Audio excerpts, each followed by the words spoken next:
राम राम दोस्तों। आज हम बात करने वाले हैं महालक्ष्मी अष्टकम की। जैसा कि आपने थंबनेल में पढ़ा ही होगा कि महालक्ष्मी अष्टकम को करने के फ़ायदे, तरीके और ये गलतियां ना करें, तो इन तीनों टॉपिक पर मैं थोड़ा सा प्रकाश डालने वाला हूँ, तो आप वीडियो को ध्यान से सुने। पहले हम बात करते हैं कि लक्ष्मी और महालक्ष्मी इन दोनों में क्या अंतर है। वैसे देखो, जितनी भी देवियाँ हैं वो सब एक ही हैं, माँ आदिशक्ति। लेकिन फिर भी इस बात को थोड़ी सी समझने की है कि लक्ष्मी और महालक्ष्मी ये क्या है। अगर आप दुर्गा सप्तशती को पढ़ेंगे तो आप पाएंगे कि जितनी भी देवियाँ हैं वो महालक्ष्मी उसमें सबसे प्रधान है। और अगर आप चाहो तो दुर्गा को ही महालक्ष्मी का नाम भी दे सकते हो। जो सबसे बड़ी देवी है वही, उसी का नाम महालक्ष्मी। महालक्ष्मी का अर्थ कोई आप विशेष ऐसे जो समझते हो कि लक्ष्मी से जोड़ते हो तो लक्ष्मी नहीं है। महालक्ष्मी का अर्थ है माँ अन्नपूर्णा, महालक्ष्मी, ये सब देवियाँ वो एक ही है। पर महालक्ष्मी के हाथ में जैसे आप शंख, खड्ग, ये ऐसे शब्द भी आपको सुनने में आ सकते हैं। लेकिन जो लक्ष्मी है उनके हाथ में ऐसे शंख, खड्ग, त्रिशूल ऐसे सुनने में नहीं आएंगे। वो कमल को धारण करने वाली है। और आप जब माँ लक्ष्मी के बारे में कुछ भी पढ़ोगे तो आपको ऐसा सुनने में आएगा, खड्ग, चक्र, त्रिशूल, गदा आदि आदि उन्होंने धार रखे हैं। तो ये महादेवी की स्तुति है, इसलिए महालक्ष्मी उन्हीं का ही नाम है।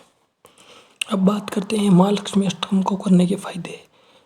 फायदे तो अनेक हैं। उसमें जब हम महालक्ष्मी अष्टकम करते हैं तो उसके स्वयं उसके अंदर लिखा हुआ है कि उसे करने के, जैसे महालक्ष्मी अष्टकम को 4 संध्या किया जाता है। 4 संध्या भी कर सकते हैं, 3 संध्या भी कर सकते हैं, 2 संध्या भी कर सकते हैं और 1 संध्या भी कर सकते हैं। वो आपके ऊपर निर्भर करता है। अब संध्या एक तो सुबह होती है, एक दोपहर में होती है, एक शाम को होती है और एक रात को होती है। ये आप सभी जानते हैं। तो अब बात होती है कि महालक्ष्मी अष्टम करने को फायदे हैं तो वो उसी के अंदर लिख रखे हैं। जैसे आप महालक्ष्मी अष्टम को पढ़ेंगे तो उसके अंत में दिया हुआ है कि अगर कोई एक काल उससे पाठ करता है तो उसके सारे पापों का विनाश होता है। ये स्वयं महालक्ष्मी अष्टकम के अंदर लिख रखा है। जब आप पढ़ेंगे तो आप उसमें पाएंगे कि उसके अंदर, खुद के अंदर लिखा हुआ है कि एक काल कोई उसका पाठ करता है तो उसके सारे पापों का नाश होता है। और 2 काल मतलब 2 संध्या उसका अगर कोई रोज पाठ करता है तो वो धन्य दान से संपूर्ण होता है। उसके धन की जो कमी है वो दूर होती है और धन से वो परिपूर्ण होता है। और अगर कोई रोज नियमित रूप से 3 काल, ये कहना बड़ा सरल है, होता नहीं है ऐसा, लेकिन अगर फिर भी कोई दृढ़ इच्छा वाला है और तीनों संध्या अगर महालक्ष्मी अष्टकम का पाठ करता है तो उसका शत्रु विनाश होते हैं। मतलब उसके शत्रु उससे दूर जाते हैं और उसकी दुश्मनी होती ही नहीं है वैसे, और उसकी लड़ाई झगड़ा होना कम हो जाता है। तो शत्रुओं का नाश का अर्थ ये है कि उसका लड़ाई झगड़ा होना कम हो जाता है, सभी से तालमेल बैठ जाता है और मतलब झगड़े जैसी बात ही नहीं होती और वो होने से पहले ही ख़त्म हो जाती है। मतलब किसी से झगड़ा होता नहीं है। शत्रुनाश का मतलब ये होता है, मेरा जितना मानना है। और जो शत्रु थे वही ठंडे पड़ जाते, छोड़ देते, यार छोड़ो, इससे क्या लड़ झगड़ा कर। इस प्रकार शत्रु का दूर हो जाना वही शत्रुनाश कहलाता है। तो जीवन में शत्रु आने कम हो जाते हैं। जो 3 संध्या, तो 3 संध्या करने पर तीनों लाभ प्राप्त होते हैं। पहला पापों का नाश होता है, और दूसरा धन दान से पूर्ण होता है, और तीसरा शत्रुओं दूर होते हैं। तो महालक्ष्मी अष्टकम करने के ये फायदे तो ही हैं। दूसरे, अब ये तीनों फायदे आ गए हैं तो उसमें सारे फायदे ही हैं। उसमें माँ आपको सब कुछ देगी, विद्या भी देगी, ज्ञान भी देगी। जो भक्ति करेगा वो ज्ञान तो उसे अपने आप ही प्राप्त होगा अगर सच्ची लगन से वो भक्ति कर रहा है। तो 3 काल संध्या करने के और महालक्ष्मी अष्टकम करने के ये फायदे हैं। और कैसे करना चाहिए, ये तो जैसे अभी मैंने आपको बताया कि संध्या होती है, तो जिस संध्या में आप कर रहे हैं उस संध्या में सबसे पहले माता जी की, महालक्ष्मी की सामने तस्वीर बहुत अच्छी बात है। और नहीं हो तो भी दुर्गा जी की हो, वही महालक्ष्मी है। ये बात मैं आपको पहले ही बोल चुका हूँ।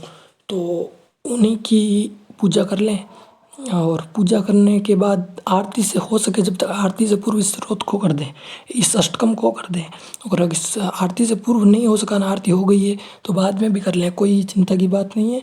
लाल आसन पर बैठे हैं सबसे अच्छा रहेगा, या कुशा बिछा लें नीचे। कुशा तो मिलती नहीं है। कुशा आपने कभी नदियों में देखी हो, जो वो हरी हरी घास खड़ी होती है नदियों में, जलकुंभी नहीं बोल रहा हूँ मैं, एक होती है अलग सी, एक हरी हरी घास होती है जिसे दाब टाइप दिखती है, उस घास को कुशा बोलते हैं। उस कुशा को कई लोग अपने द्वार के ऊपर भी बांधते हैं रस्सी बनाकर। तो उसके एक दो पत्ते वहाँ से तोड़कर, उसके अंदर से जो तिल्लियाँ होती है वो एक दो तोड़कर अपने आसन के नीचे डाल दे, वो कुशा का आसन के समान हो जाएगा। तो उस आसन के ऊपर बैठ जाएं, और वो नहीं हो तो कंबल का आसन सबसे अच्छा रहेगा। ऊन का जो होता है वो लाल आसन, ऊन की अगर लाल कंबल होगी तो उसके ऊपर आप बैठ जाएं और फिर देवी का ध्यान करें। और कोई भी अष्टकम स्तोत्र कुछ भी करने से पूर्व प्रेम से करें उसे। ऐसा नहीं है कि जल्दबाजी में कर रहे हैं, शब्द गलत जा रहे हैं, ऐसा करने से कोई फ़ायदा नहीं है। तो आप जो भी कर रहे हैं प्रेम से करें और पूरे विश्वास से करें।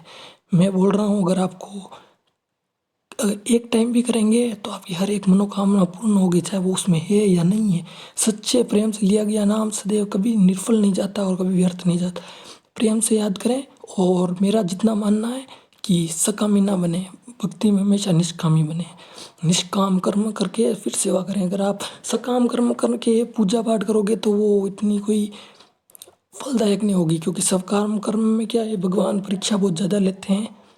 निष्काम कर्म में भी लेते हैं लेकिन उसमें प्रेम नहीं होता है सकाम कर्म।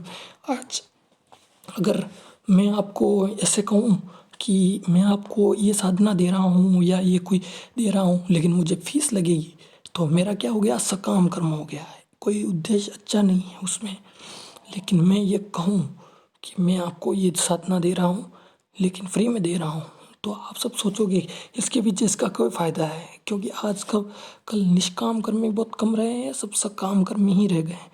लेकिन छोड़ो, ये टॉपिक ही अलग है, इसके ऊपर मैं कभी और एक अलग वीडियो बनाऊंगा। लेकिन आज सिर्फ इतनी ही बात करते हैं कि आप जो भी कार्य कर रहे हैं उसे प्रेम से करें। जब आप प्रेम से करेंगे तो उसमें कोई कामना नहीं रहेगी, और जब कोई कामना नहीं रहेगी तो वही कर्म निष्काम कर्म कहलाएगा। इसलिए हमेशा निष्काम कर्म से भक्ति भाव से पूजा करें, अवश्य आपको सफलता मिलेगी। और इसी प्रकार गलतियाँ क्या ना करें, तो गलतियाँ पहले यही है कि आप प्रेम पूर्वक करें और अपने मन में कोई इच्छा ना रखें। जब कर रहे हैं जब मन में हल्की सी इच्छा अवश्य रखें, भगवान को जो है वो तुरंत मांग लें। बाकी उसकी इच्छा बार बार दिमाग और दिल में नहीं दौड़नी चाहिए। जब कर्म कर रहे हैं तो निष्काम कर्म करें। और गलतियाँ क्या नहीं करनी है, तो यही है कि आप उच्चारण सही करें, शब्दों की गलती ना करें और जल्दबाजी ना करें। पूजा पाठ करते टाइम आराम से ध्यान मग्न होकर एक बार ये सोचें कि मेरे दुनिया के जितने भी काम हैं, कुछ चीज़ मेरे को कोई काम नहीं है, कोई सी बात की कोई चिंता नहीं है, और अब मैं शांत हूँ। मेरी ऐसा कोई भी कलंक नहीं है जो मेरे को बार मतलब ऐसी कोई भी आत्मग्लानि नहीं है जो मुझे बार बार और भगवान से या किसी के सामने झुकाती है, मतलब छोटा दिखाती है।